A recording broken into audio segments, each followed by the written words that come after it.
And our guest interviewer tonight is Dr. Anthony Petralia, a neurosurgeon and the Executive Director of Rochester Regional Health Concussion Program. He also specializes in all aspects of brain and spine surgery. He has extensive subspecialty experience in sports-related neurologic injuries and completed his fellowships in neurological sports medicine at the West Virginia University Department of Neurosurgery and the North Shore University Health System Department of Neurosurgery. Dr. Petralia recently published the Handbook of Neurological Sports Medicine, Concussion and Other Nervous System Injuries in the Athlete. From Rochester Regional Health, let's welcome Dr. Anthony Petralia.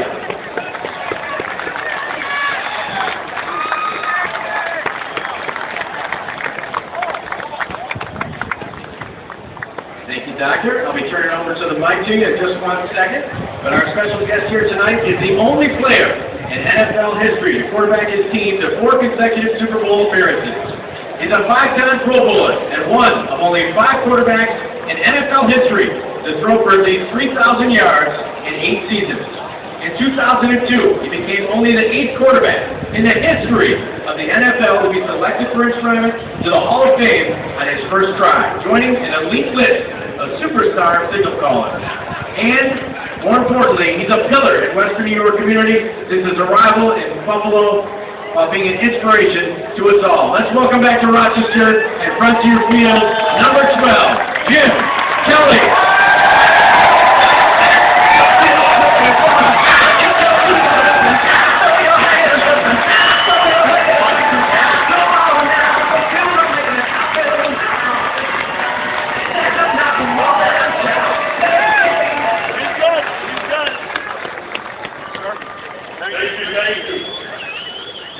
Awesome to be here.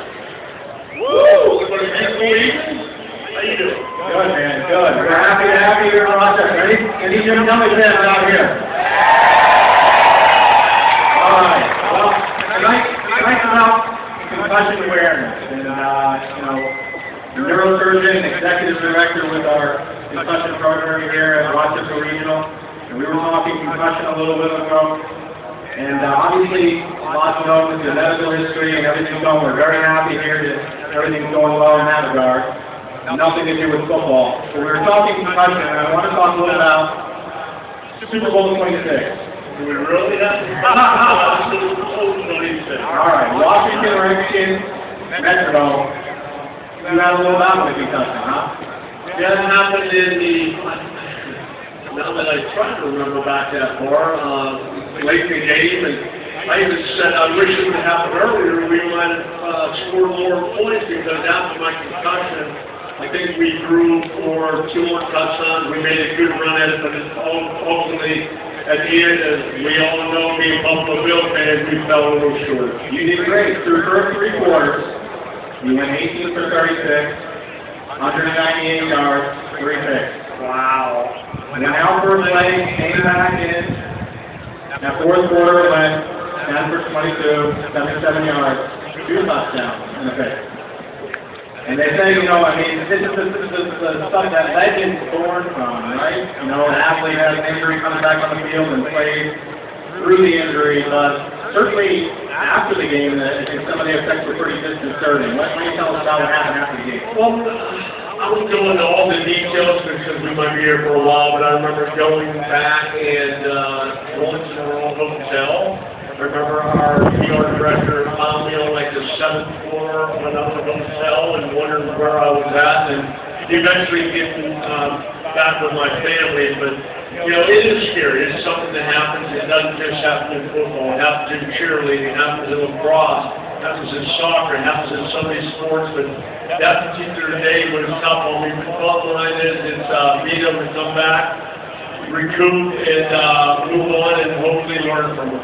Yeah, and that's what we built as far as the concussion program here in Rochester, and treating all walks of concussion. It's not just football, motor vehicle accidents, all sports. And so we really cater that to this. But what do you preach to your athletes that you do when you have a football game? What do you tell them? The bottom line is, I think, parents out there that have young boys, what they're doing now, they're trying to educate coaches into teaching young kids the right technique of how to make a tackle, how to run the football, and don't put your head down. I mean, some people on the top, you remember back in the day, they tell you, put your head down and run as hard as you can, and try to get as many yards as you can. That, to a certain point, is still true nowadays, but the tackling is a lot different. They're teaching young kids to see what you hit, and not to put your head down. And as I stated before, football is not sport, it's a physical sport. But also, concussions happen, as you said before, in a lot of different areas. So we just have to, as parents, know exactly what's going on, know who your coaches are, and making sure that they teach the proper technique on how to tackle. Because as we all know, football is a tough physical sport. It's not like hockey or I shouldn't say hockey. Hockey is tough. It's not like golf or tennis where you don't get hit. Football is one of those ones where you're going to get hit. You're going to get hit a few times. And you're going to be the one that gives out the hits, but just learn the right technique. Yeah, we certainly, as you alluded to, 90% of the concussions don't occur with a loss of consciousness. So the signs and symptoms are very subtle and often they pick up. If an athlete, sometimes at an elite level, but even down to high school and youth sports, players can sustain a concussion and just like him, come back into the game and perform at a high level.